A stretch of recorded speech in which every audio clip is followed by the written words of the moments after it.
de alegria. Agora, para o horário da noite, nós vamos chamar o nosso irmão, Sérgio Thyssen, que já esteve conosco, né, Sérgio? Boa noite. Boa noite, Letícia. Boa noite, amigos. De novo aqui no Messérgio, né, Sérgio? Virou nosso amigo cativo aqui. Você já esteve aqui ano passado presencialmente. Esteve agora à tarde com as poesias. E agora à noite, né, Sérgio? Nós vamos seguir com a palestra Brasil, um projeto, né? Do mundo e da realidade. Então, seja muito bem-vindo, Sérgio, para a sua explanação. Que Jesus o abençoe e o ilumine nessa noite. Letícia, muito obrigado.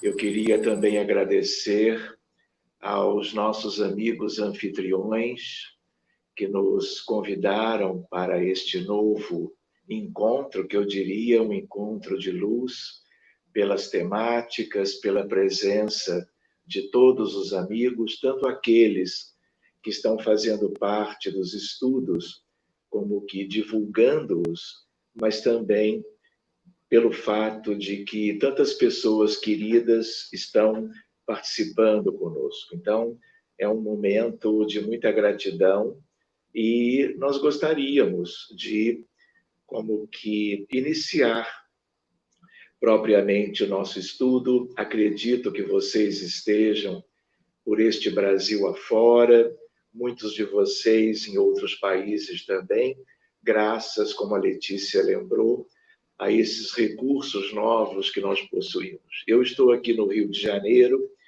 e eu gostaria de lembrar, quando nós estamos lembrando, por assim dizer, do livro, o livro, como vocês sabem, ele é da autoria de Humberto de Campos. E este livro, ele foi publicado em 1938.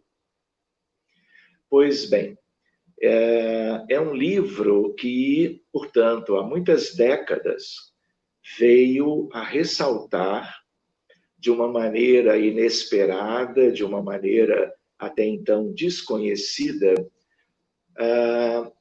conteúdos a respeito de um país, dentre aproximadamente 200, que fazem parte propriamente da ampla geografia da Terra. E naquela altura, ninguém podia imaginar que estas coisas seriam trazidas ainda mais pelo mais importante médium querido, Francisco Cândido Xavier, da história recente da humanidade, por este espírito Humberto de Campos, como que trazendo considerações muito preciosas sobre a nação chamada Brasil.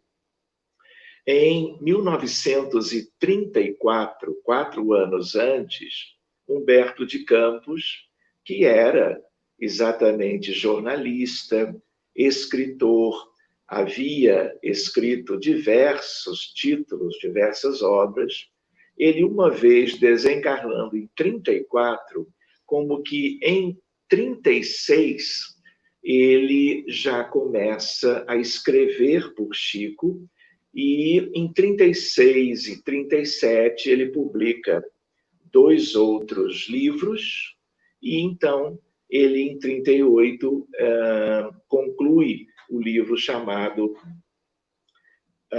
Brasil, Coração do Mundo, Pátria do Evangelho, o que denota todo um preparo deste autor, deste escritor. Talvez vocês não tenham conhecido, mas ele era membro, inclusive, da Academia Brasileira de Letras, que é um sonho de todos os escritores, ocupava a cadeira de número 20 e, portanto, ele era um intelectual muito conhecido no Brasil inteiro. Em 36, ele publica Palavras do Infinito e, em 37, Crônicas de Além-Túmulo, e aí, em 38, o livro em questão. Naquela altura, 1938, nós vivíamos na humanidade um período muito conturbado. porque em 1º de setembro de 1939, nós tivemos a deflagração da Segunda Guerra Mundial. De tal maneira que a Alemanha nazista invade a Polônia, e aí depois há como que um espalhamento do conflito por quase que toda a Europa. Então eram tempos muito difíceis e, de certa maneira, se vivia o fascismo na Itália, o comunismo na Rússia, no chamado stalinismo, e, ao mesmo tempo, algo ainda tão grave quanto, pelo menos, o nazismo na Alemanha. De tal maneira que, naquela altura, muitos pensadores acreditavam que não haveria mais como que esperança para a sociedade, porque aquele conflito foi envolvendo gradativamente milhões e milhões de pessoas, no chamado Holocausto, inclusive, onde tivemos um número altíssimo de vítimas, e foi, por sua vez, o fenômeno, em termos de guerra, que mais gerou vítimas na história, como que da humanidade. Então, ninguém poderia imaginar que um país desconhecido, como era o Brasil na época, porque ele não fazia parte do cenário, ele, então, desses anos para cá, ele fosse como que ganhando toda uma repercussão nesse tal imenso cenário, vamos dizer assim, da civilização, da sociedade e no concerto das nações, né? Então, vale a pena nós nos lembrarmos que naquela altura em que o livro foi publicado, nós tínhamos como que um país completamente desconhecido. Como o título do livro diz, Coração do Mundo, né? Então, isto é algo muito, vamos dizer, preciso e, ao mesmo tempo, muito significativo, haja vista que ali, nesta ideia, a espiritualidade deixava para nós, através de Humberto de Campos, fazendo parte da equipe de Emmanuel, com Chico Xavier, que nós tínhamos como que um planeta e uma humanidade composta de muitas células, de muitos tecidos, de muitos órgãos, de muitos sistemas orgânicos. Então, a analogia com a ideia de Brasil-coração também nos faz refletir sobre a questão e a ideia de um organismo vivo, o planeta Terra, a sua humanidade. Então, trazer para o Brasil a responsabilidade de coração, como médico, vale a pena nós nos lembrarmos que o coração é órgão vital. Se o coração não funciona bem, todos os outros tecidos e órgãos e sistemas orgânicos ficam naturalmente comprometidos. E se o coração para, a pessoa, o organismo vivo, sucumbe, morre, por causa da relevância dos batimentos cardíacos e no sentido dele ser o grande mantenedor, como que, da vida do tal organismo. Então, vale a pena nós nos lembrarmos, um outro aspecto de reflexão é que o coração, ele envia oxigênio, ele envia nutrientes para absolutamente todas as células. As mais diminutas, como que estruturas da vida, que são as células, que se juntam aos trilhões no organismo físico, né? Na verdade, dependem da nutrição que o coração oferece, como que a partir do que nós chamamos de circulação sistêmica. Então, com isto, nós também tomamos a ideia, né, do autor em termos de o mundo ser um grande organismo vivo, mas em que todos os órgãos são importantes. Se o fígado não funciona, os pulmões, o pâncreas, o baço, a medula óssea, o cérebro, tudo precisa funcionar, tudo tem valor. Só que o coração, ele tem um sentido, de certa forma, mais relevante, mas ele é integrado no grande todo. Daí a comparação com a biologia do ser humano ou dos mamíferos, a ideia de coração de um amplo sistema orgânico. Então, vale a pena nós nos lembrarmos que, em meio a essa consideração da espiritualidade, há um princípio da solidariedade. Há uma ideia de que todos os órgãos, tecidos e células são igualmente importantes. Mas, claro, a questão do coração tem como que algo a mais, não é? No sentido das nossas considerações. Lembrando, portanto, que naquela altura ninguém conhecia nada do Brasil. Ou se conhecia muito pouco, né? Estamos em 1938. Nós também poderíamos refletir, numa certa altura, o que a espiritualidade coloca na obra, no sentido do que ela espera dos brasileiros. Os brasileiros de então, os brasileiros na atualidade e os brasileiros que virão a viver aqui como que no futuro, não é? Sejam outros espíritos, sejam aqueles que em parte estão por aqui agora. Quando nós vamos para o prefácio, nós vamos encontrar Emmanuel, é ele que faz o prefácio, é ele que apresenta Humberto de Campos para nós, né? Para os leitores de todas as décadas futuras, e aí ele diz: os dados que ele fornece nestas páginas foram recolhidos nas tradições do mundo espiritual. Este trabalho se destina a explicar a missão da terra brasileira no mundo moderno. De tal maneira que vale a pena nós considerarmos isto também, a ideia de que não são elementos do próprio autor espiritual, que é Humberto de Campos, nem do próprio Emmanuel. Esse conjunto de noções históricas vem a fazer parte como que dos anais da história da humanidade. E aí vale a pena a lembrança de que existe uma coisa muito bonita que a doutrina espírita nos enseja, que é nós podermos ter notícias de elementos da história humana que sejam exatamente aqueles como eles se deram e aconteceram no passado. Porque uma coisa é a história presumida de historiadores encarnados. E por que encarnados? Com as suas limitações. Mas, como no livro A Caminho da Luz, A Caminho da Luz é uma síntese da história da humanidade. Num livro pequeno, altamente significativo, um livro astro, eu diria, como outro livro astro agora, para nos dizer algo substancioso sobre a história do Brasil, mas não de um Brasil isolado, de um Brasil, vamos dizer assim, no grande contexto geral da humanidade. E Emmanuel continua: o Brasil não está somente destinado a suprir as necessidades materiais dos povos mais pobres do planeta. E por que ele, Emmanuel, fala nestes termos?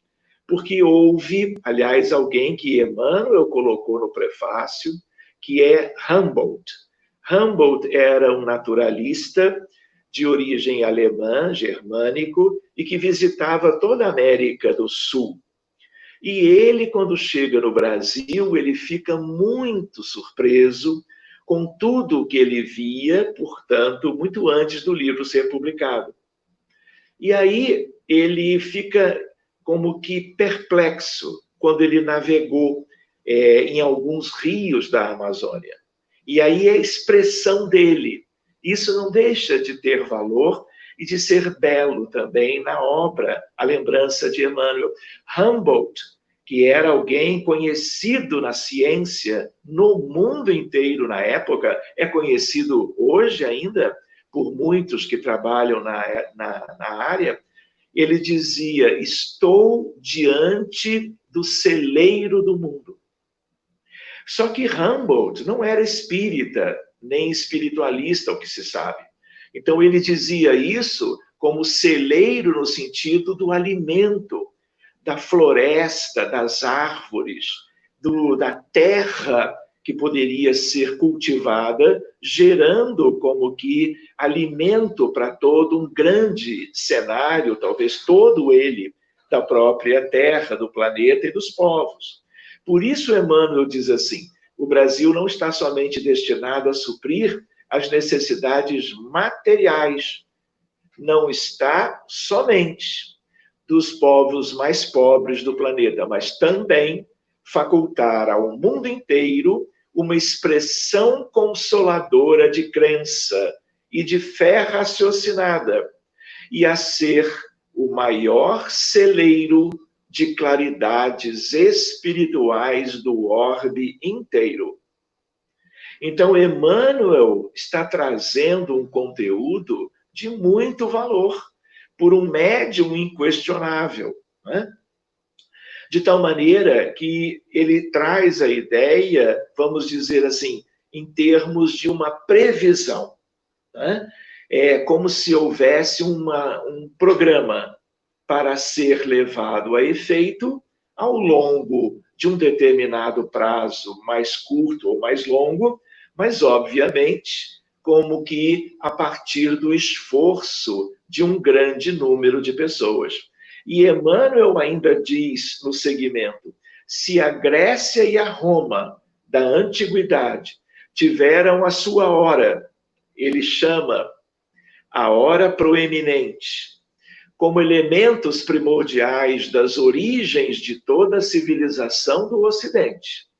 Se o Império Português e o Espanhol se alastraram quase por todo o planeta, se a França e a Inglaterra têm tido a sua hora proeminente nos tempos que assinalam as etapas evolutivas do mundo, o Brasil terá também o seu grande momento no relógio que marca os dias da evolução da humanidade.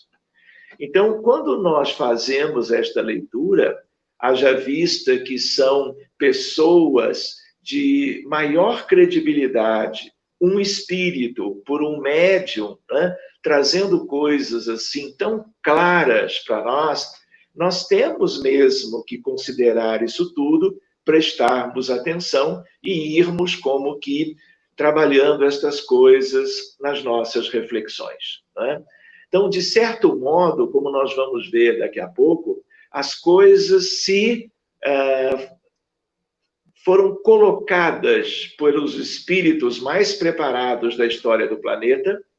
Então, de certo modo, o Brasil já é o coração do mundo e a pátria do Evangelho. Como as coisas vão acontecer depois, diante de todas as dificuldades que nós temos hoje, nós não sabemos.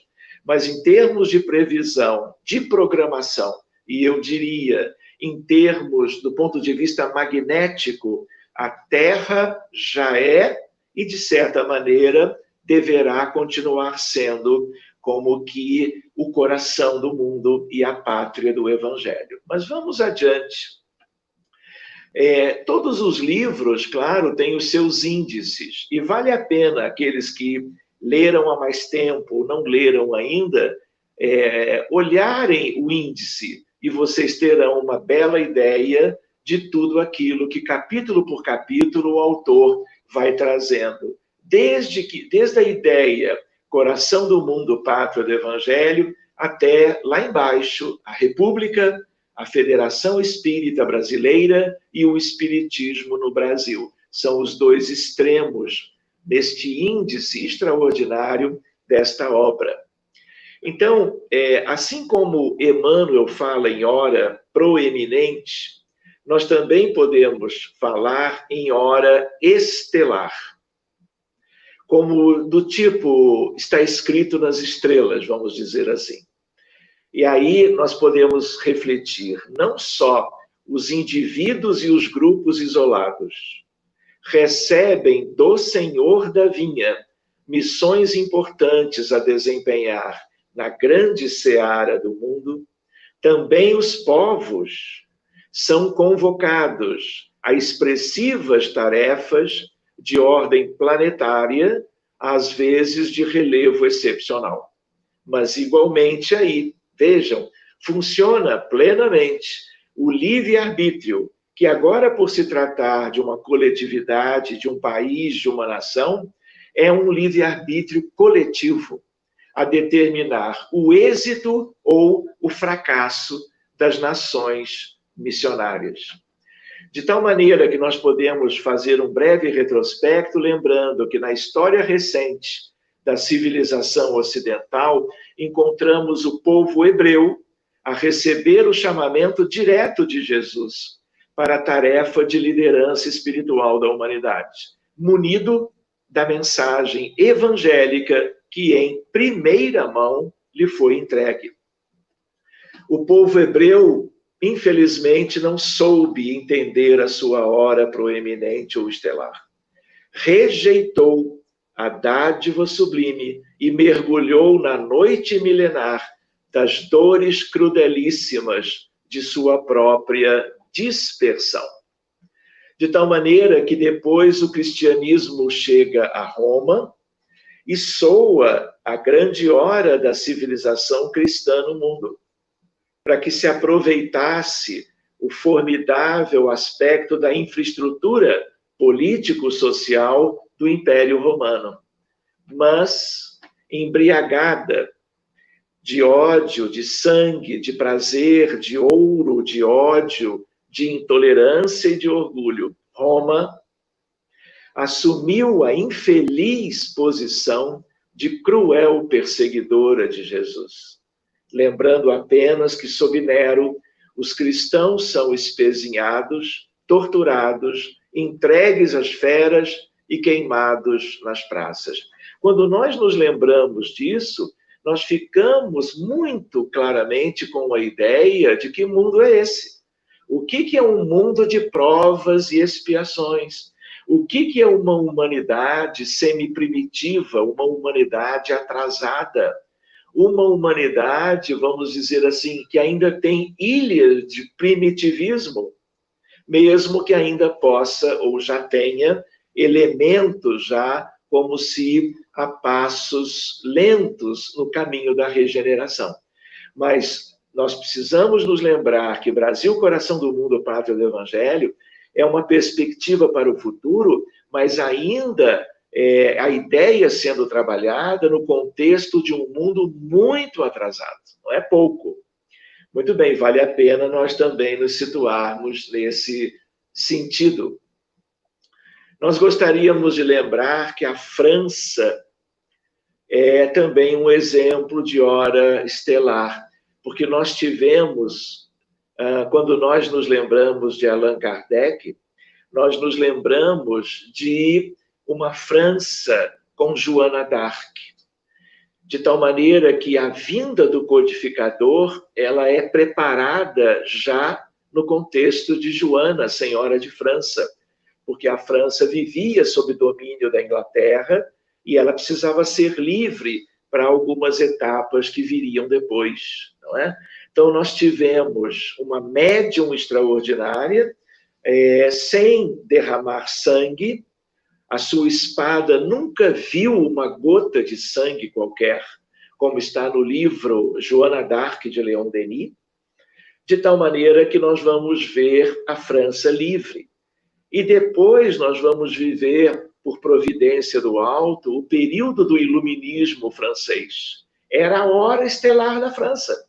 De tal maneira que vários pensadores intelectuais, como D'Alembert, como Diderot, como Jean-Jacques Rousseau e outros, né, vieram a contribuir, enfeixando nas enciclopédias todo o conhecimento que havia na época.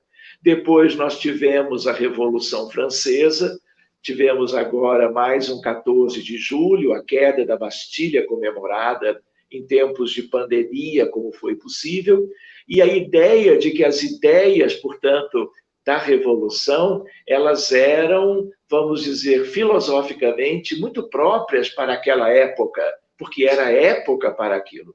né? Só que depois nós tivemos um período de uma década, que foi o período do terror, não é? Com Robespierre, com Marat, com a guilhotina e coisas lamentáveis que aconteceram ali. Mas os ideais da Revolução permanecem até hoje. A ideia de liberdade, igualdade e fraternidade. Então, ela desempenhou, em parte, a sua, como que, tarefa. De tal maneira que é essa França que é o berço da doutrina espírita, porque foi preparada e nós tivemos depois o advento da codificação kardeciana, e nós poderíamos dizer, acenderam-se na França como que as luzes do Consolador prometido.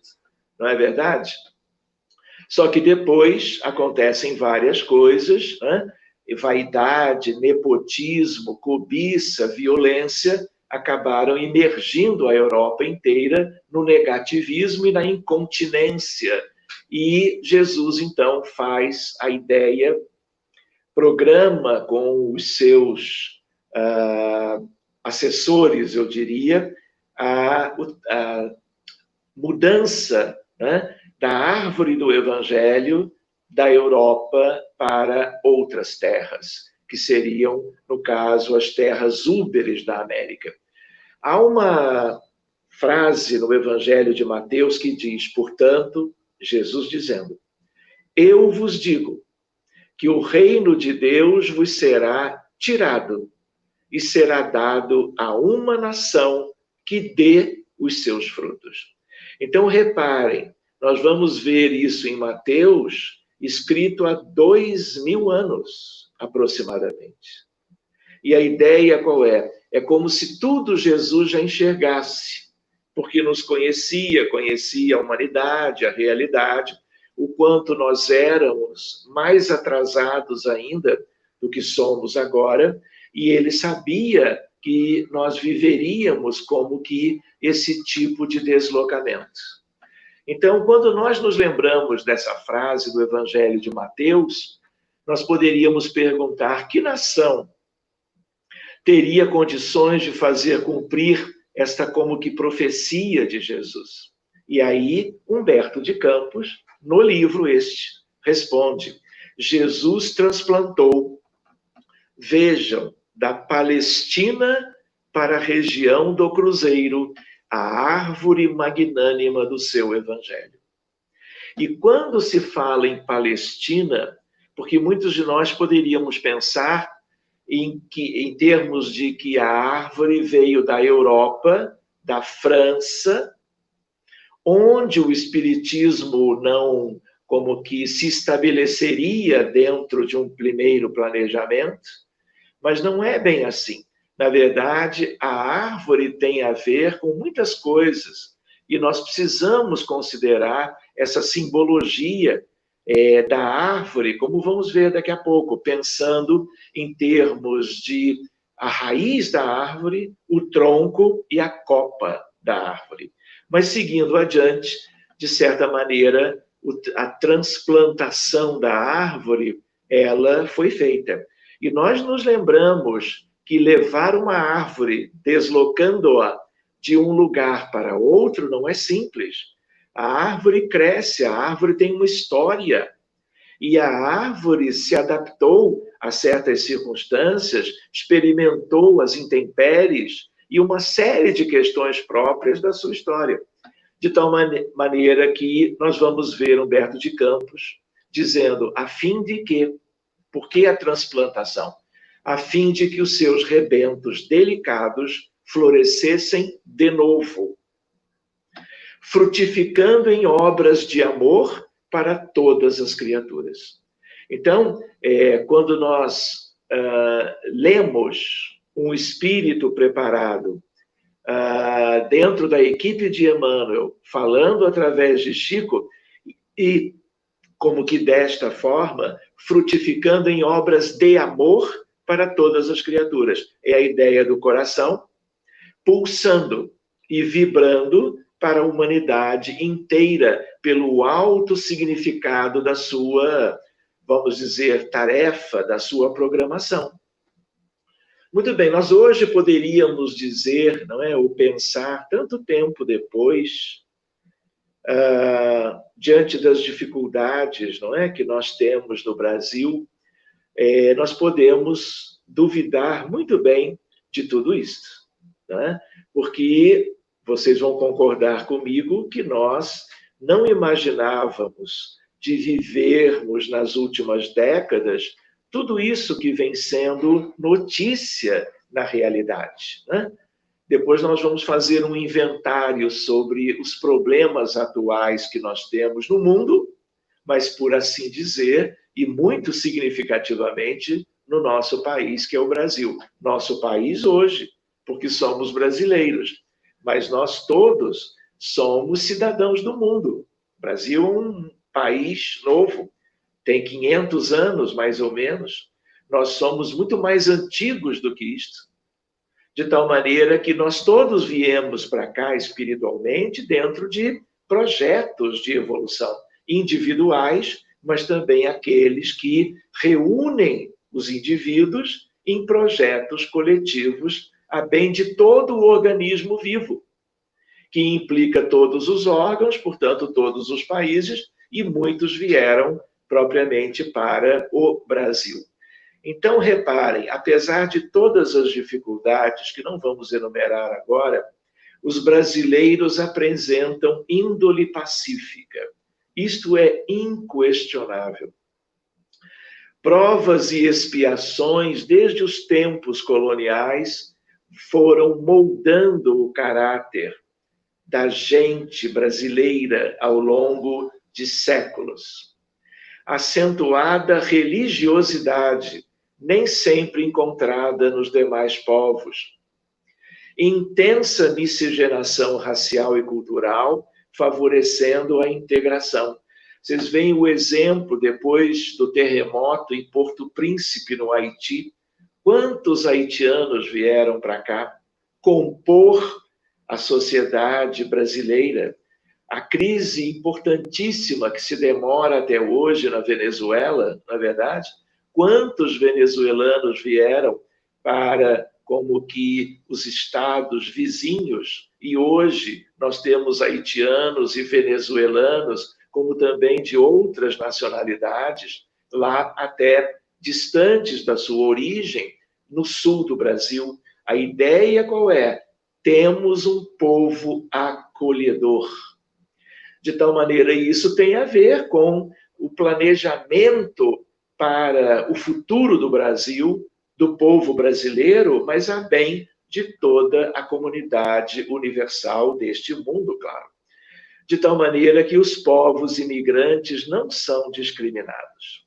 Eu gostaria de ler aqui, eu estou me dando conta, quando eu preparei, o Grupo Ismael na Federação Espírita Brasileira existe há mais de 100 anos. E lá no início ele era chamado de Grupo Confúcio. E nós vamos encontrar uma mensagem das muito raras do anjo Ismael, trazendo algo mediunicamente. E como naquela altura em que funcionava o Grupo Confúcio, os médiuns, havia alguns muito preparados, ele diz mais ou menos assim: vale a pena rememorar para a edificação das novas gerações. Estamos falando de 100 anos atrás. As previsões de Ismael em rara e eloquente mensagem de transcendente significação no Grupo Confúcio, eis que ela resume a orientação espiritual no que diz respeito à missão do Brasil. Ou seja, o que Ismael disse mediunicamente é anterior à publicação do livro Brasil, Coração do Mundo, Pátria do Evangelho, que só foi publicado, claro, em 1938, como vimos. E o anjo Ismael diz assim: o Brasil tem a missão de cristianizar. É a terra da promissão, a terra de todos, a terra da fraternidade, a terra de Jesus, a terra do Evangelho. Na era nova e próxima, abrigará um povo diferente, pelos costumes cristãos. Ele não deu prazo, mas ele deixa isso de um modo muito afirmativo. E ainda ele segue dizendo: cumpre aos que ouvem os arautos do espaço, que convocam os homens de boa vontade para o preparo da nova era, reconhecer em Jesus o chefe espiritual. Com o evangelho explicado à luz do Espiritismo, a moral de Jesus, semeada pelos jesuítas e alimentada pelos católicos, atingirá a sua finalidade, que é rejuvenescer os homens velhos, que somos todos nós, que aqui nascerão ou para aqui virão, de todos os pontos do globo, cansados de lutas fratricidas e sedentos de confraternidade. Anjo Ismael, há mais de um século. A missão dos espíritas no Brasil é divulgar o evangelho em espírito e verdade. Os que quiserem cumprir o dever a que se obrigaram antes de nascer, deverão reunir-se debaixo deste pálio, que é bandeira, trinitário, Deus, Cristo e caridade. Onde estiver esta bandeira, diz Ismael, aí estarei eu. Quando se fala em transplante da árvore do Evangelho, nós voltamos a Mateus, a chamada parábola dos vinhateiros homicidas. E aí há uma frase, que é aquela: por isso vos afirmo que o reino de Deus vos será tirado e confiado a um povo que produza seus frutos. Tudo indica que lá atrás, há 2000 anos, falando por uma parábola, ensinando para a cristandade e para a vida futura, ele estaria falando do Brasil a partir de uma certa etapa da sua história. Mas vale a pena, por isso mesmo, nós refletirmos. O que fará este povo escolhido da divina outorga que foi laureado? É uma outorga. Mas nós temos que pensar bem e cuidar muito bem de tudo isto, porque o retrospecto sugere que todos que foram relativamente escolhidos, nas suas horas proeminentes, na verdade, não cumpriram a programação. E assim como outros que nós recapitulávamos no início, lembrando do Império Romano, lembrando propriamente do mundo judaico, hebreu, e lembrando depois da própria França, mais modernamente, a ideia qual é? Algumas coisas foram cumpridas, mas muito distantes daquilo que era a programação encetada pelo mundo maior. Então, nós corremos o mesmo risco. Porque a ideia qual é? Missão de um povo não é imposição. É título de confiança e de esperança.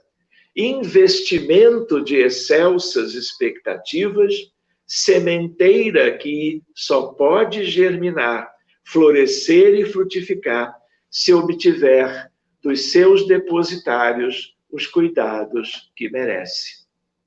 Então, é verdade, voltando a Emmanuel no prefácio da obra, se outros povos atestaram o progresso pelas expressões materializadas e transitórias, o Brasil terá sua expressão imortal na vida do espírito, representando a fonte de um pensamento novo, sem as ideologias de separatividade e inundando todos os campos das atividades humanas de uma nova luz.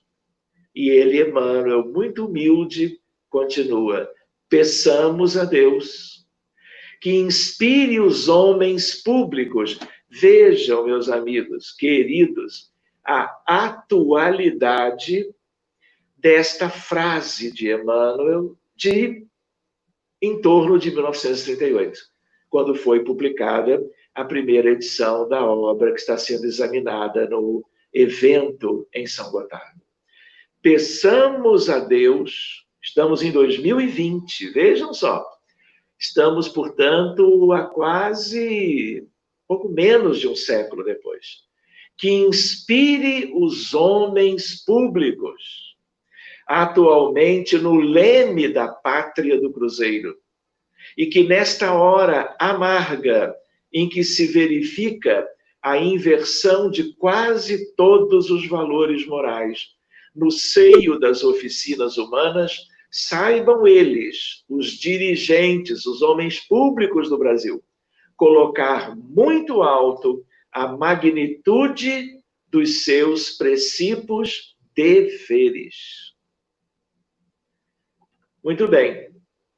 Os dias que nós vivemos hoje são dias tormentosos, porque vocês todos têm consciência disso. As crianças e jovens já estão lidando com notícias muito pouco alvissareiras a respeito da realidade do mundo e da realidade do Brasil nestes dias. De tal maneira, fazendo aquele inventário que nós tínhamos como que acenado, não é? Corrupção em todas as esferas de poder político. Violência familiar contra mulheres e crianças, inclusive. Pedofilia e prostituição infantil. Tráfico de drogas.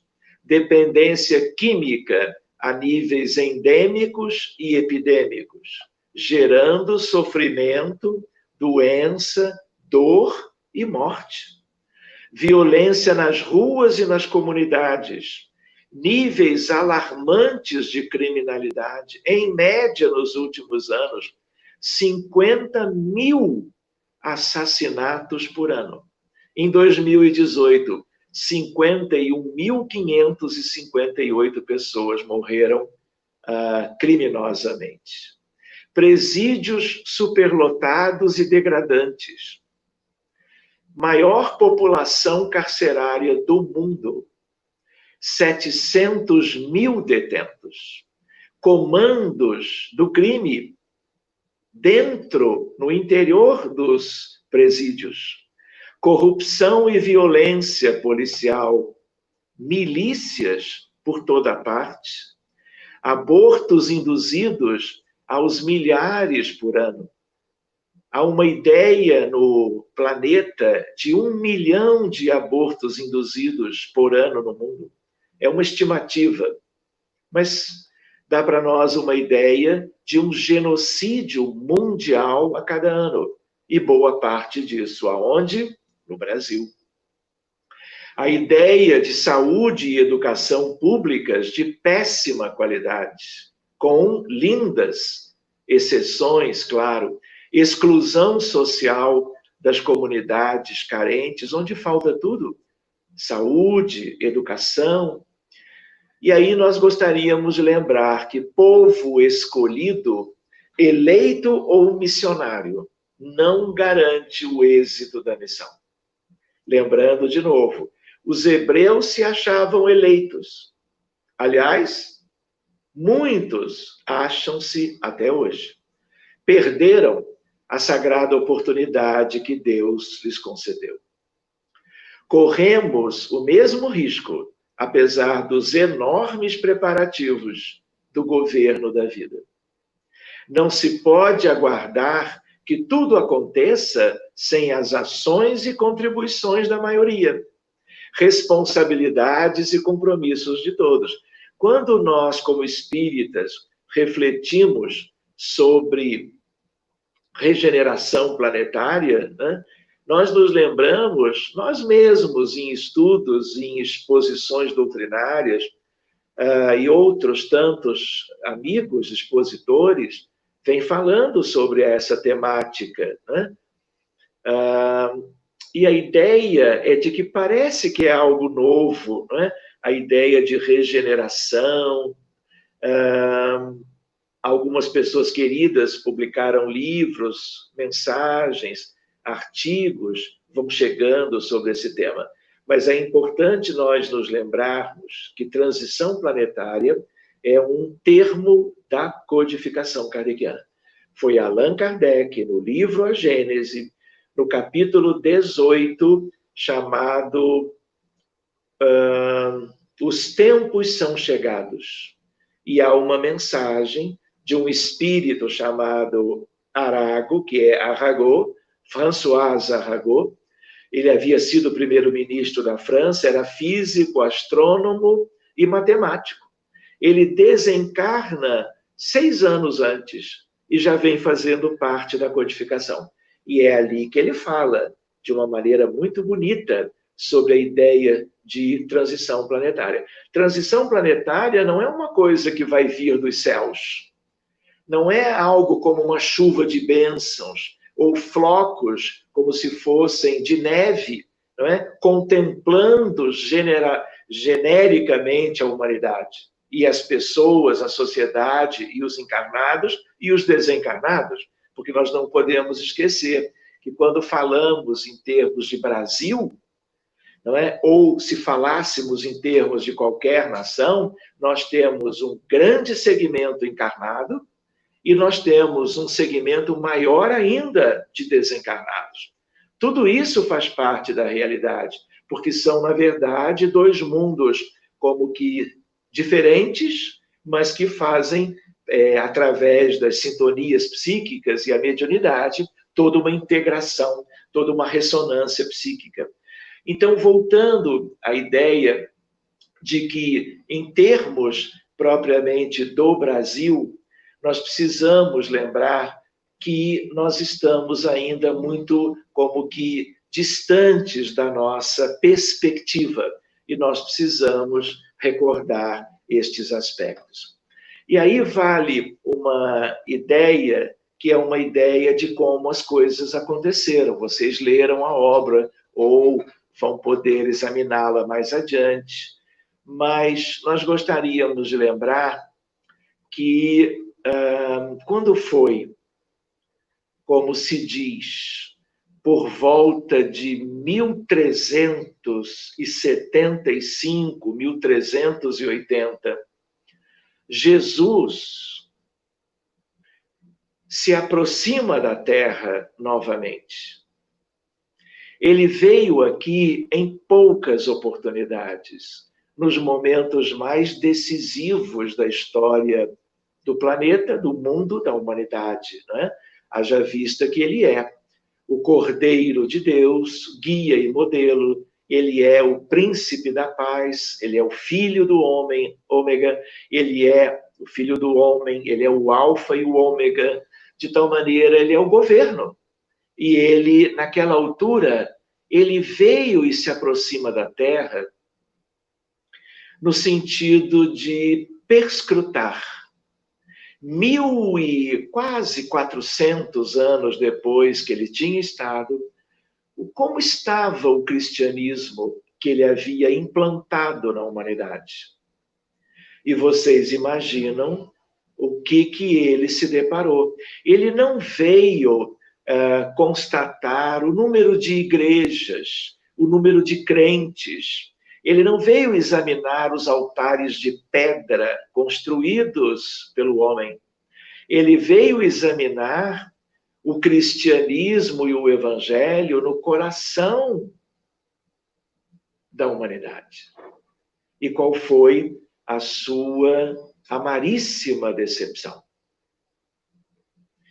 Por quê? Porque ele justo desce do seu trono solar e chega justo na época das cruzadas, quando os católicos, desejando impor a crença, lutaram no norte da África, junto dos nossos irmãos muçulmanos, numa guerra que perdurou por muito tempo e gerou todo um morticínio naquela altura.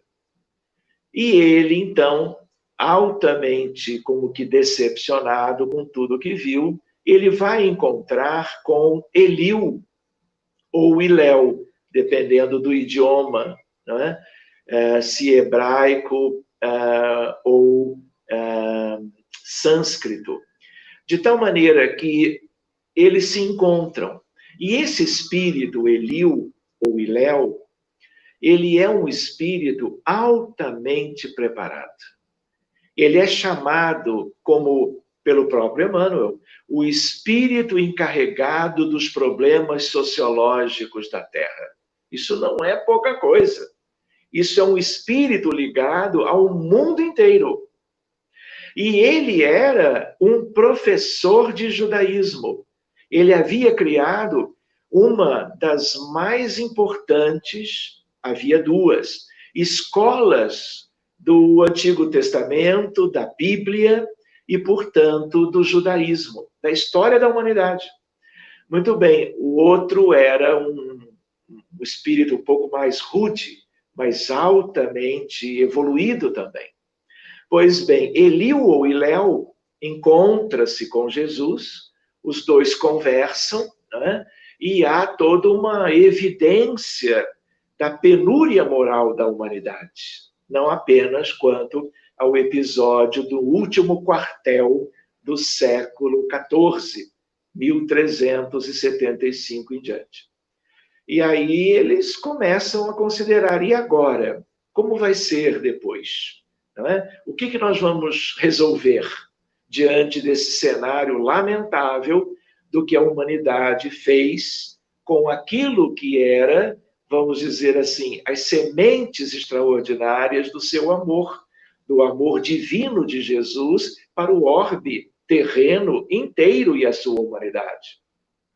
E, vamos dizer assim, Eliu ou Iléu, se dando conta de tudo que havia junto a Jesus, eles resolveram. E Iléu, muito tímido, muito pesaroso, aos prantos, dizia: vamos criar um novo cenário para que o evangelho do teu amor floresça de uma vez por todas. E é como se Eliu ou Iléu, não que Jesus não soubesse, mas Jesus, muito pedagógico, muito didático, pergunta: que terra é essa onde nós poderíamos implantar a árvore dos meus ensinamentos?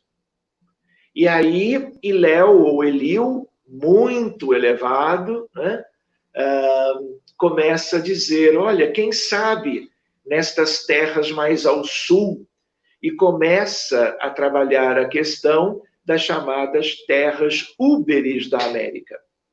E aí nós vamos encontrar a ideia deles como que combinando isso naquela altura, em termos de que, quem sabe, então, nós teríamos condições de recolocar tudo aquilo que já foi semeado outrora em termos de boa nova, do Evangelho do Divino Mestre, a favor do grande todo, do grande organismo humanidade, o conjunto de todas as nações, mas escolhendo um lugar, vamos dizer, para colocar a ideia de um coração que com a árvore cumprisse o seu papel.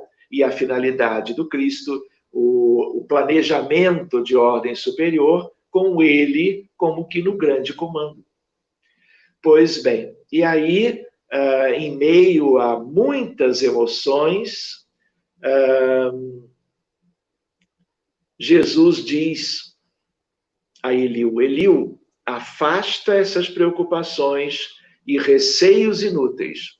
A região do cruzeiro, onde se realizará a epopeia do meu evangelho, estará, antes de tudo, ligada, vejam, nós todos aqui, eternamente ao meu coração. Eliu, as injunções políticas terão nela atividades secundárias. Jesus dizendo a Eliu: porque acima de todas as coisas, em seu solo santificado e exuberante, estará o sinal da fraternidade universal, unindo todos os espíritos. Se não temos isso hoje ainda, teremos de futuro, a não ser que não saibamos fazer a nossa parte. Sobre a sua volumosa extensão, pairará constantemente o signo da minha assistência compassiva e a mão prestigiosa e potentíssima de Deus pousará sobre a terra de minha cruz, com infinita misericórdia. As potências imperialistas da terra esbarrarão sempre nas suas claridades divinas e nas suas ciclópicas realizações, antes de o estar ao dos homens, é ao meu coração que ela se encontra ligada para sempre. Então, isto é, segundo Humberto de Campos e, por extensão, Emmanuel, Chico, palavras de Jesus a Eliú, a mais importante escola do judaísmo que a humanidade já teve, foi construída e mantida por este do diálogo, que é Eliú. E aí vale a pena nós nos lembrarmos que o Brasil segue com as suas dificuldades. Nós não sabemos em detalhes como será no futuro. Mas todo este projeto teve tempo para começar. Mas ele não tem tempo para se extinguir. E as providências de Deus, de Jesus, dos grandes espíritos, não apenas aqueles relacionados ao Brasil e aos povos que migraram, de certo modo, para cá. Porque coração interessa que funcione bem para como que o mundo inteiro, para todas as nações. Porque o que for do Evangelho, trabalhado, semeado, edificado, construído aqui, dará frutos para todo o organismo da grande sociedade universal do planeta Terra. De tal maneira que vale a pena nós nos lembrarmos que, de certo modo, o Brasil vem herdando espíritos de todo tipo de natureza inferior. Vale a pena nós nos lembrarmos, meus amigos, que com todo este planejamento, né, se o planeta Terra, no âmbito da sua condição de provas e expiações, é, na verdade, um grande educandário, mas, por outro lado, dito por espíritos muito preparados, um grande hospital, visto de um outro modo, o Brasil é o hospital dos hospitais. Então, o Brasil não é modelo, vamos dizer, do ponto de vista econômico, social, em termos de outros aspectos próprios das sociedades. O Brasil ainda não é nada disso. E nós temos imensas dificuldades para alcançarmos lá adiante o projeto de Jesus para a humanidade através do Brasil e dos brasileiros, porque aqui é um grande hospital, a Terra, o planeta, e o Brasil é um hospital, vamos dizer, para casos mais graves de espíritos mais comprometidos perante o grande cenário das leis de Deus. Na verdade, nós vamos ter que compreender aquela ideia do Evangelho quando Jesus dizia que ele não tinha vindo para os sãos, ele tinha vindo para os doentes. De tal maneira que os que mais se comprometeram, além de seus débitos escabrosos, adquiridos ao longo da história destas individualidades, em todos os cenários da história humana, em grande parte renasceram no Brasil. Já estiveram, estão aqui reencarnados hoje, em diversos estados, cidades, campo, buscando participação em diversos contextos da vida humana no Brasil. Então, de certa maneira, uma espécie de uma escória da humanidade, que viveu, vamos dizer assim, elementos históricos, os piores que tivemos, estão vindo para cá. Daí, tudo isso que nós estamos vendo agora, por providência, porque, de certa maneira, há no Brasil um enorme contingente de espíritos que progrediram, que souberam fazer, por assim dizer, a sua parte. Tornaram-se pessoas melhores, foram cumprindo gradativamente as leis de Deus, também em diversos outros cenários da vida da humanidade. Ao mesmo tempo, foram como que cultivando virtudes, foram sabendo, a partir de instruções, leituras, crenças, motivações que vieram de todos os modos, souberam fazer evolução espiritual. E anônimos, na maioria das vezes, às vezes se tornando notáveis, mas a maioria no anonimato, compondo as famílias, cuidando das crianças, passando para estas crianças espíritos de uma natureza diferente, carecendo dos ensinamentos do Evangelho, não necessariamente do Evangelho pela letra, porque o que importa é o Evangelho vivido, o Evangelho experimentado, vivenciado, para que isso seja o exemplo que vá renovando a mentalidade, o coração, o sentimento, o pensamento e a vontade das criaturas.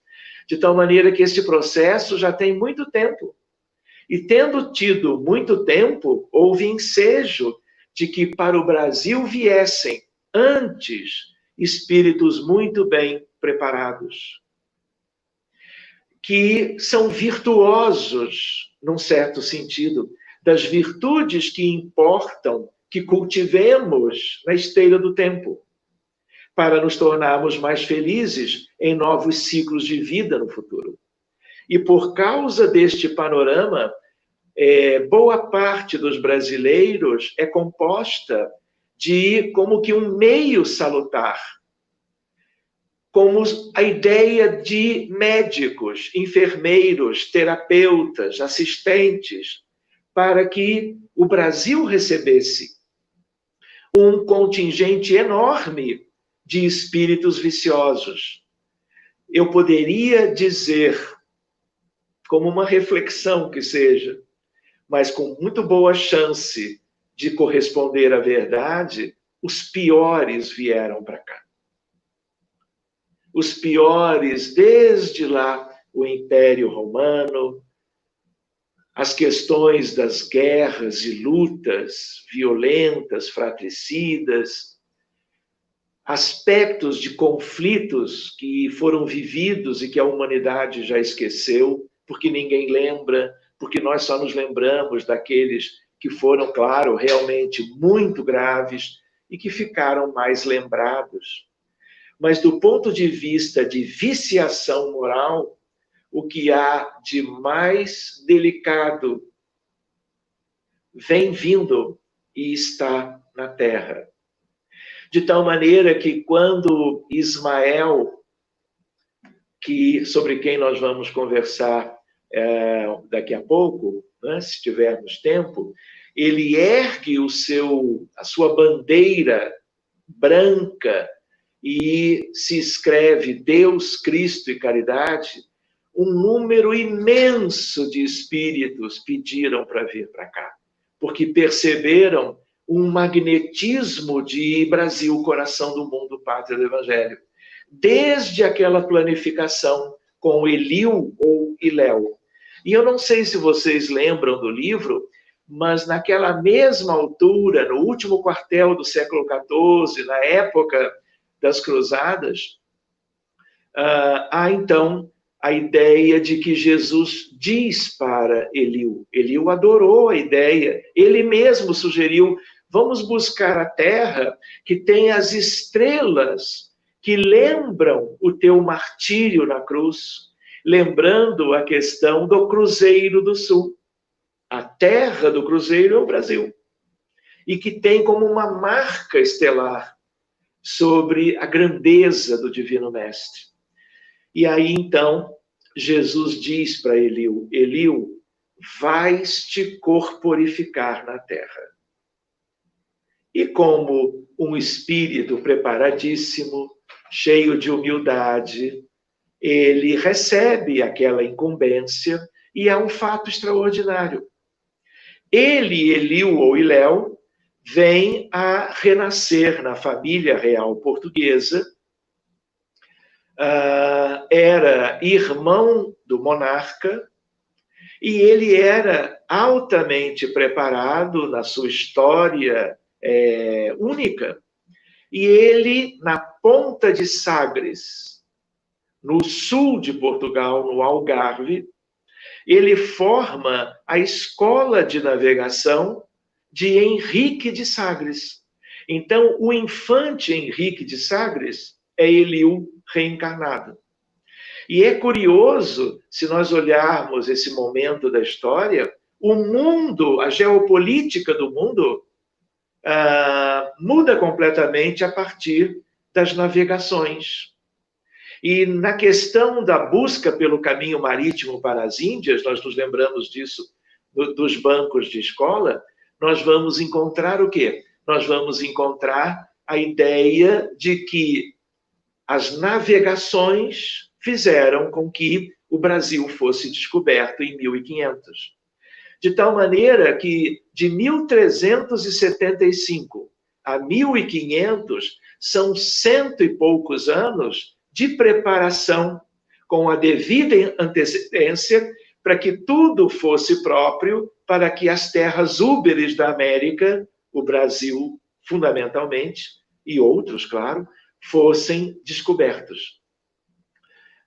Fosse o caso do Brasil descoberto. De tal maneira que ali se cumpria uma etapa.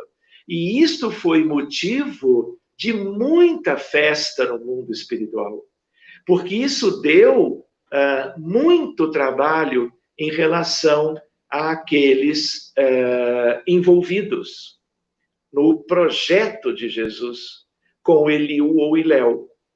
Pois bem, reparem que o Brasil é descoberto, mas o que acontece na história, né? Há uma ideia, quando Jesus conversa com Eliú, lá naquela época das cruzadas, Jesus diz: olha, nós vamos reunir 3 populações que serão como que encaminhadas para o Brasil.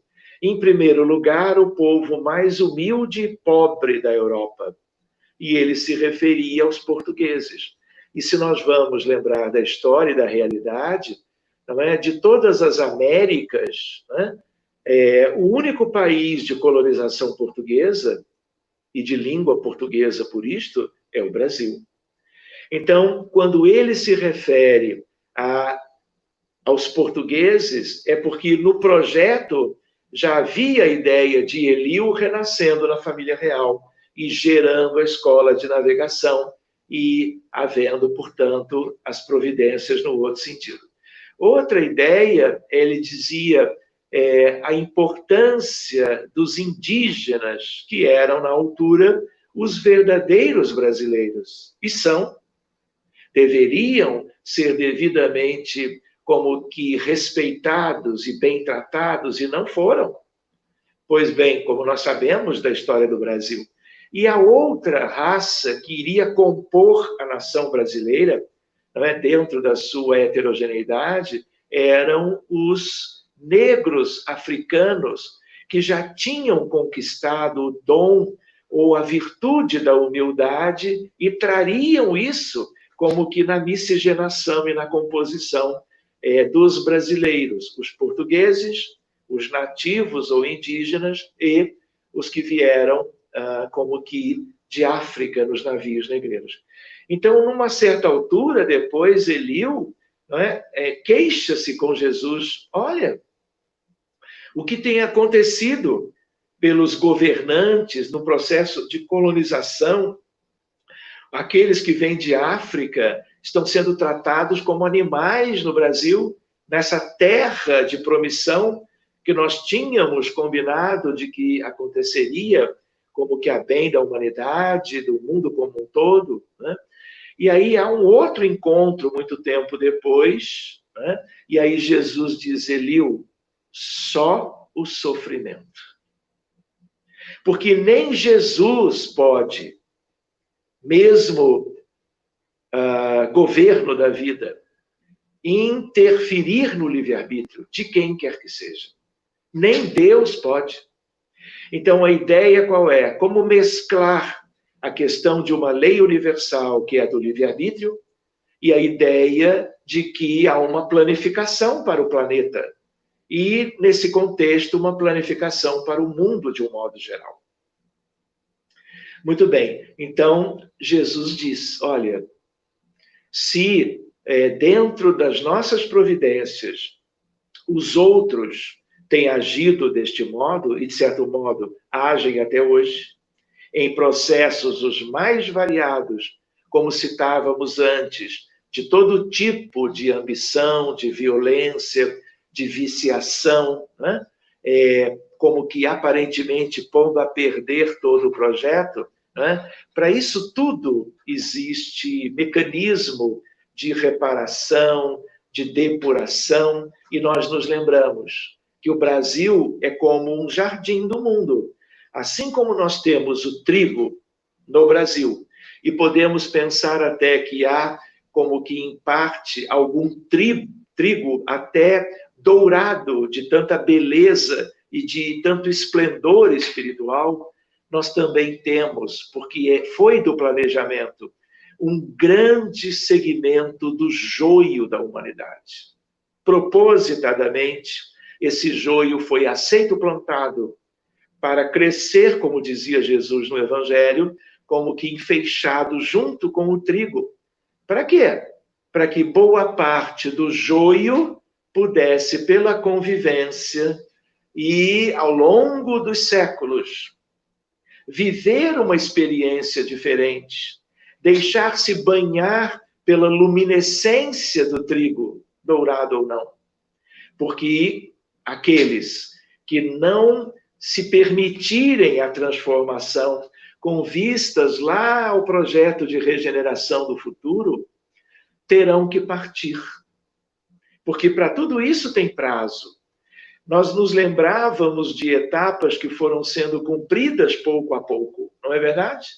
E a ideia qual é? Outras estão a caminho. Se nós fizermos a nossa parte, haveremos de permanecer.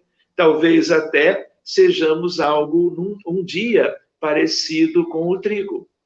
Mas aqueles, vamos dizer assim, rebeldes, terão que partir para rudes degredos reeducativos a que fizerem jus fora da terra. Já nem é mais uma coisa de pátria, lembrando do Brasil. É algo para longe, como tivemos algo análogo entre Sírios e Capela, entre Capela e a terra, entre a terra e o mundo, vamos dizer, que receberá aqueles que não puderem permanecer. Ou seja, para todas as dificuldades, para todas as questões que estão em curso, nós ainda, para tudo, temos perspectivas positivas.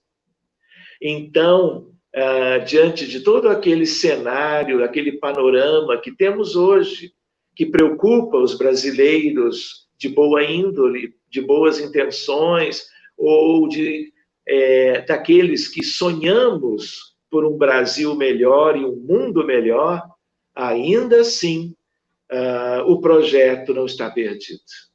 Parece que estamos muito distantes, mas como eu dizia no início, mesmo dependendo do povo brasileiro, dependendo do somatório das individualidades, dos que vão vivendo nesta pátria,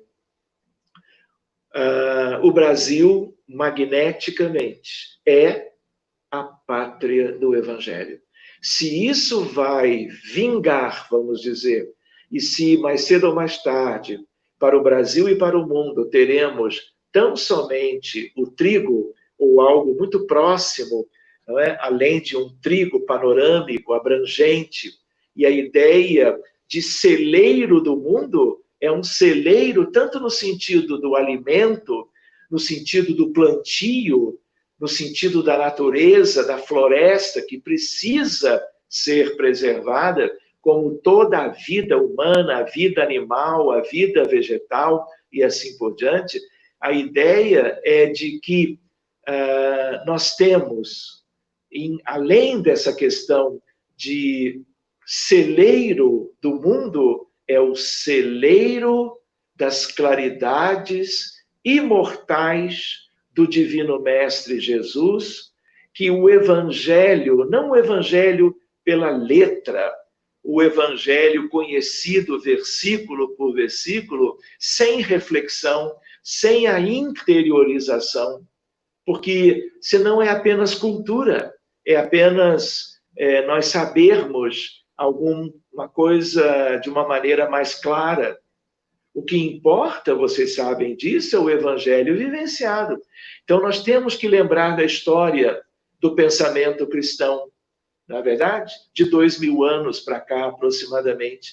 A ideia de que nós temos os Evangelhos de Mateus, Marcos, Lucas e João, nós temos no Novo Testamento as epístolas de Paulo, de João, de Judas, que é o Judas Tadeu, nós temos o Apocalipse de João, enfim, nós temos o conjunto do Novo Testamento. Mas nada disso vai adiantar enquanto que estes conteúdos divinos não façam parte da nossa realidade profunda, da nossa realidade íntima, porque, do contrário, mesmo que a grande maioria progrida e faça do Brasil, vamos dizer, a plenitude do projeto de Jesus um dia, nós, se não fizermos a nossa parte, seremos excluídos.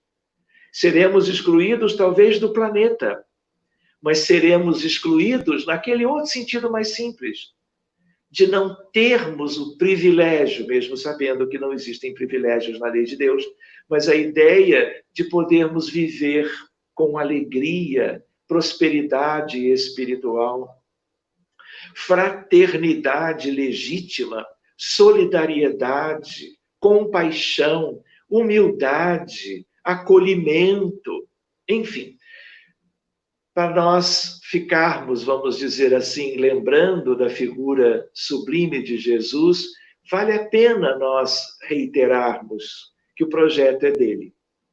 Se espíritos de escol estiveram com Jesus sempre, estão hoje velando pelo planeta, velando pelo nosso querido Brasil, pelos brasileiros de um modo geral, porque aqueles que vêm trabalhando longe da conformidade com as leis de Deus são em número expressivo, mas a maioria dos brasileiros estão fazendo parte de uma emancipação espiritual que nos beneficiará a todos mais cedo ou mais tarde.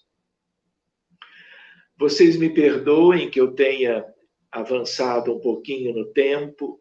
Queria dizer para vocês, Letícia, que teríamos inúmeras outras considerações, porque o livro, eu diria, é uma obra-prima.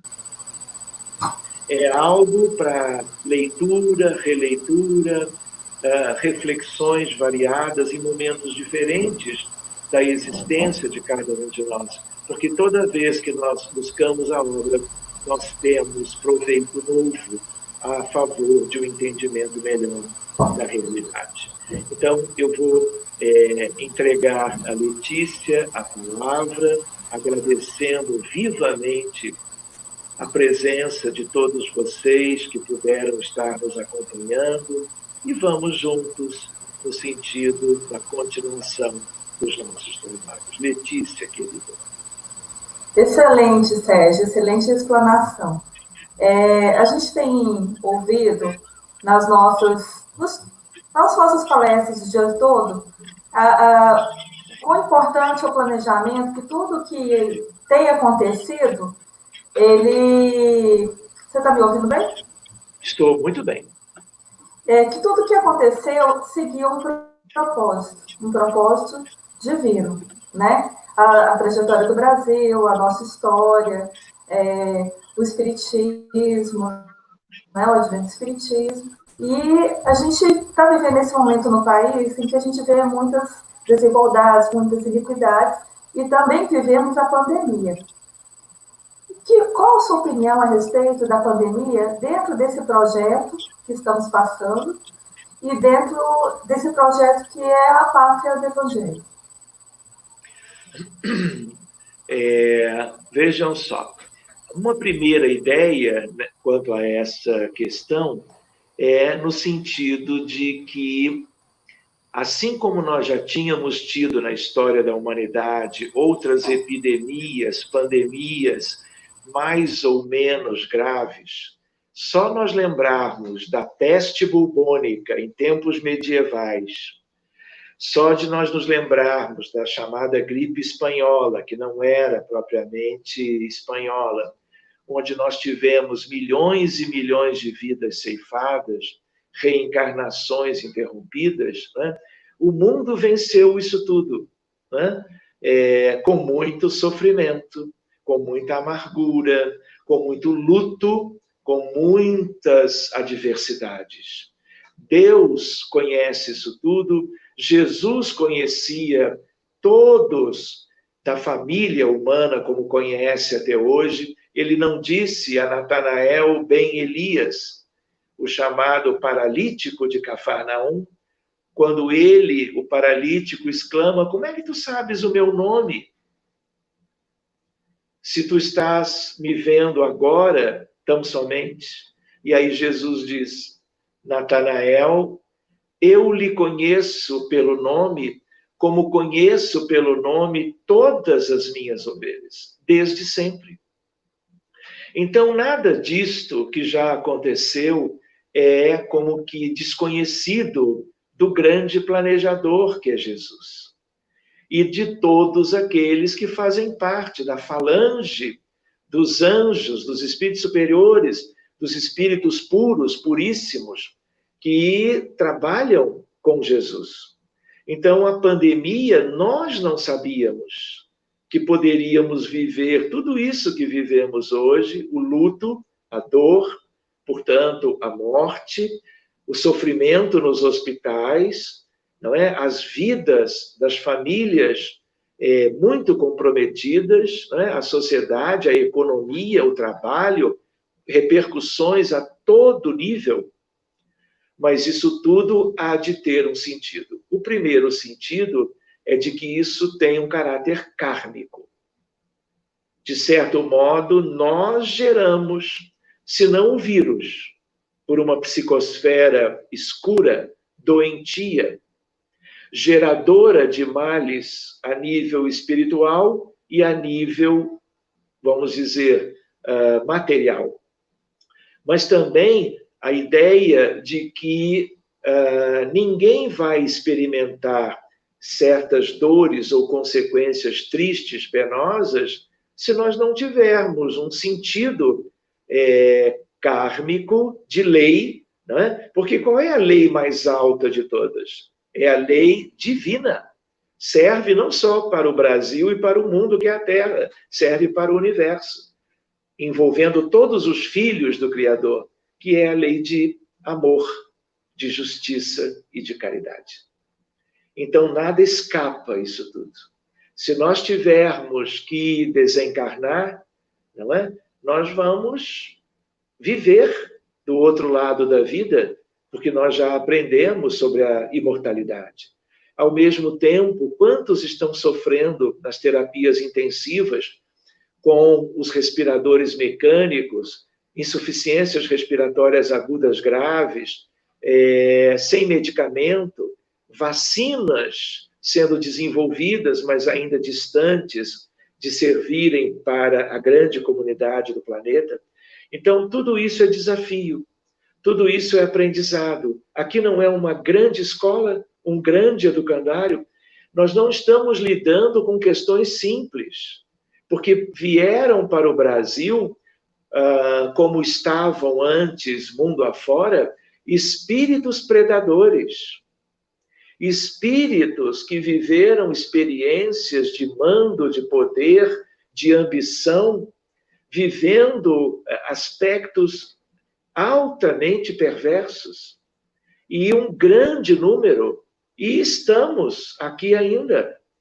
E o que nós precisamos para nós refletirmos? Temos que parar tudo.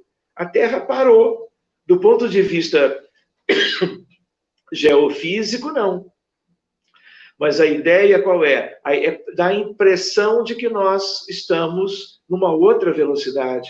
Nós temos que ficar em casa, num certo sentido. Nós temos que nos recolher. Nós temos que revisitar a vida, ressignificar a experiência humana.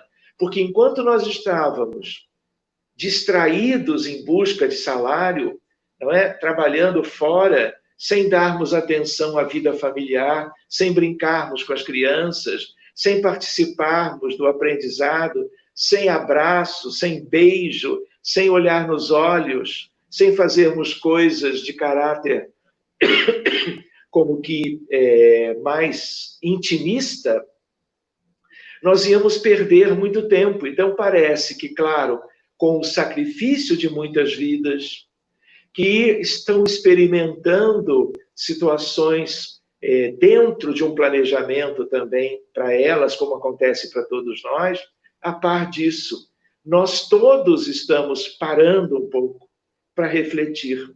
Tanto é que você acabou de perguntar, qual é o sentido disto para o Brasil? É o mesmo para o mundo, porque até certo aspecto nós somos todos iguais.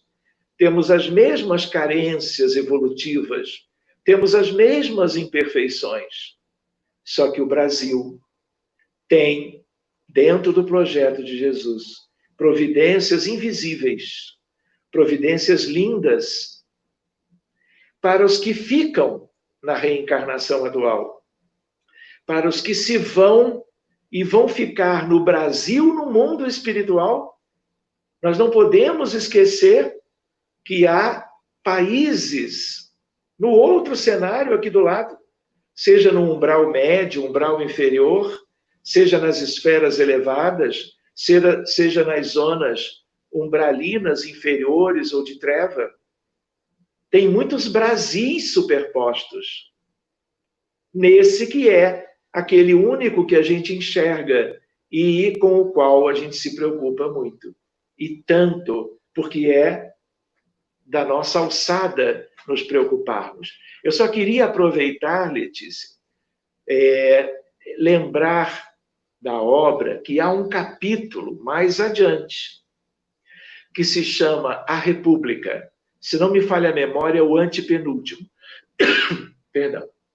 Nesse capítulo, Humberto de Campos diz, olha, a República 1889, 15 de novembro, para o Brasil, é uma data marco. Jesus, Eliu e Léo e outros que vieram como Longinos, que é Dom Pedro II, Bezerra de Menezes, enfim, ali tem uma história linda desses espíritos contribuindo para o Brasil. A ideia é de que, alcançando a República, há uma maioridade. E aí o que acontece? Nesta maioridade, agora é com vocês. Aquela supervisão mais direta, ostensiva, protetora, nós já fizemos. Mas república é república. Olha a importância da política. Olha a importância daquela frase que nós tínhamos como que recordado no princípio, no sentido de que os dirigentes têm uma responsabilidade enorme e é preciso que eles acordem, que eles despertem, para os verdadeiros interesses da coletividade e da pátria. Porque, até prova em contrário, o que nós temos enxergado são aproveitadores da realidade, comercialmente, economicamente falando. Então, tudo isso está sendo, talvez, melhor refletido, digerido, vão se estabelecendo grupos com pensamentos heterogêneos, mas disso tudo resultará algo positivo.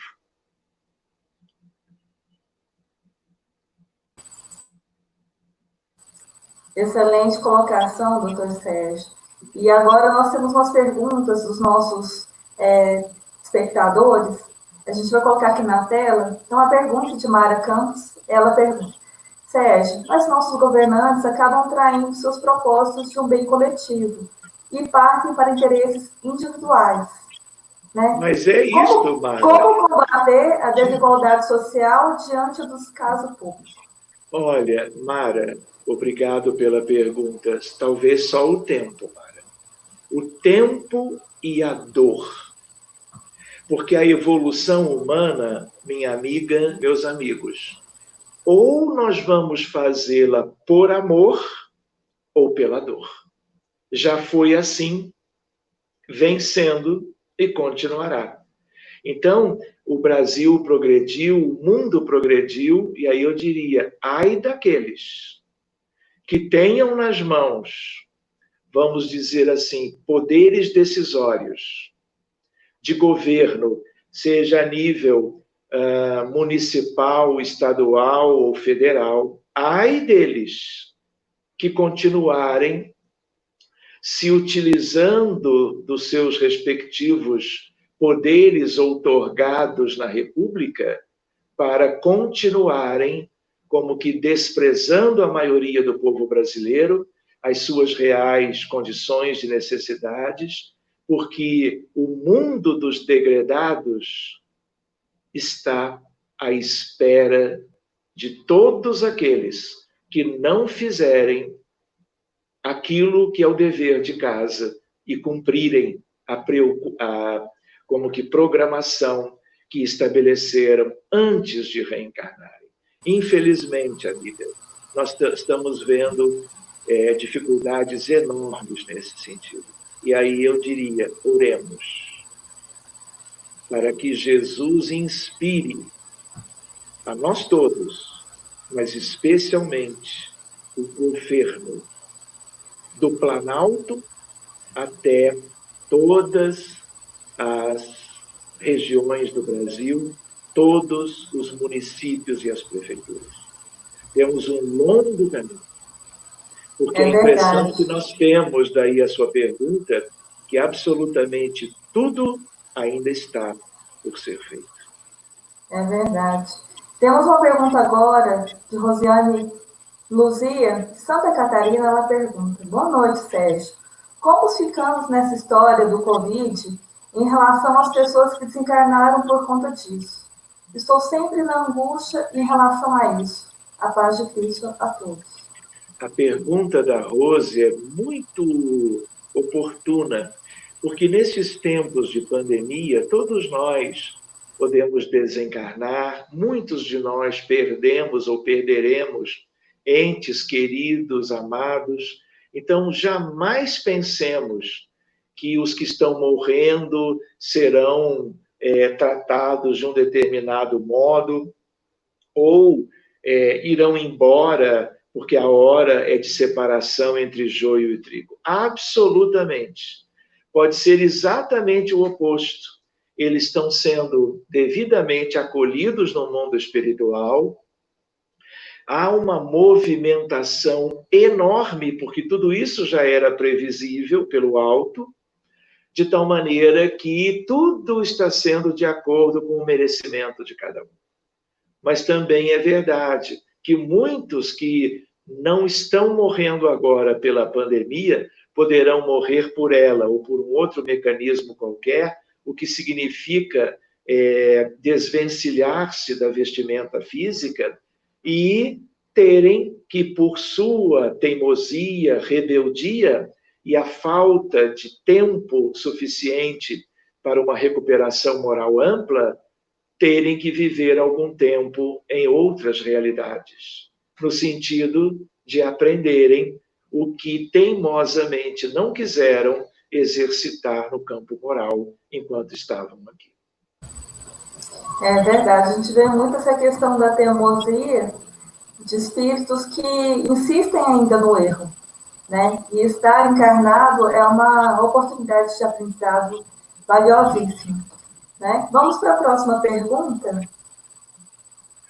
Letícia, eu só queria considerar contigo, eu tenho uma outra live agora às 20 horas, com a cidade de Palmelo, em Goiás, na Semana Espírita dos nossos amigos ali. Então, vamos fazer assim, vamos ver esta próxima pergunta, e aí eu vou precisar, vamos dizer assim, me preparar para o outro encontro, tá bem? Perfeitamente. Então, vamos lá para a última pergunta de Daniel Rosa. Sérgio, na parábola dos maus vinhateiros, que Jesus, ao profetizar que a terra não produziu seus frutos, será dado a um povo que produza esses frutos. Se referia ao Brasil com a pátria do Evangelho? Daniel, mas foi exatamente isso que o nosso comentário, ao citarmos a parábola, quis dizer, não é? O Brasil era um mundo desconhecido naquela altura, onde tudo foi planejado, né? E tudo foi feito, e como Senhor da vida, nós temos que entender que Jesus conhecia tudo. Jesus é um espírito de natureza crística. No livro A Caminho da Luz, Emmanuel nos diz que quando a Terra ainda se esfriava, resfriava, ainda era algo incandescente. Jesus já era crístico. Isso foi há 4,5 bilhões de anos. Quem tem uma vida de bilhões de anos já conhece tudo. Mas é o livre-arbítrio. Ele vai favorecendo, amando, protegendo, promovendo, nos dando condições, mas nós temos que progredir, cada um de nós. Então, é sempre bom nós estudarmos essas antecipações, né? Para que nós possamos valorizar o encadeamento dos fatos históricos e vendo com os olhos espirituais, espíritas. De qualquer maneira, vamos continuar estudando. Eu deixo o convite para vocês, e que no fundo é para mim também, no sentido da releitura da obra. Talvez agora, com toda a colaboração destes amigos queridos que já nos precederam, os amigos tão queridos quanto que vão nos suceder hoje e amanhã, que tudo isso seja como que inspiração para nós entendermos melhor o papel do Brasil, dos brasileiros e assim por diante. Temos coisas lindas pela frente, mas enquanto chegarmos lá, temos outras muito dolorosas. Que Jesus nos abençoe. Muito obrigado, Letícia. Muito obrigado a cada um de vocês. Eu vou precisar me afastar para o outro compromisso. Nós que agradecemos, Sérgio, amigo querido do MESESG, em nome de toda a equipe do MESESG, do Gilmar, que está nos assistindo. Agradecemos a sua participação. Contamos com a sua participação nos próximos MESESGs presenciais, onde a gente vai poder te dar um abraço pessoalmente. Muita gratidão, que Jesus o abençoe hoje e sempre. Muito obrigado a vocês todos, foi um prazer, uma alegria podermos estar juntos dessa forma. Cuidem-se bem, protejam-se bem, sigam as recomendações dos gestores de saúde, protejam-se, protejam os seus, para que nós possamos enfrentar essas dificuldades da maneira mais proveitosa para todos. Muito obrigado. Obrigado, nossa querida Letícia. Obrigada, Sérgio. Imagina. Pessoal que chegou aí, foi brilhantíssimo esse nosso estudo. Queremos agradecer a participação de todos. Fiquem conosco.